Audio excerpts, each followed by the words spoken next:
আজকে দুপুরে খেতে দেওয়ার পর্ব স্টার্ট। এই যে এখন খেতে দিচ্ছি আমার ঘরে বাবুকে।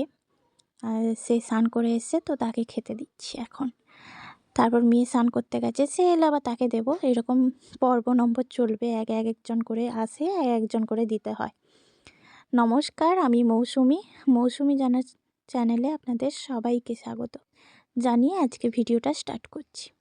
এই যে আজকে দুপুরে রান্না করেছি বরবটি বাটা আর মোচার চচ্চড়ি, আর আছে মাছের ঝোল ফুলকপি আলু দিয়ে, আর মাছের টক মূলো দিয়ে। নোনা মাছ এই সময়টা খেতে খুবই ভালো লাগে, শীতের সময় তো। আর টক, এরকম টক করে খেতেও খুব দারুণ লাগে। আর এরকম এটা বাসি থাকলে আরও টেস্টি হয়, মানে থেকে গেলে আর কি। আর পাশে তো সব বসছে সদস্য, একজন করে খাবে। আচ্ছা, খাবার সময় এরকম কাদের বাড়িতে থাকে একটু কমেন্ট করে জানাবেন। ধন্যবাদ।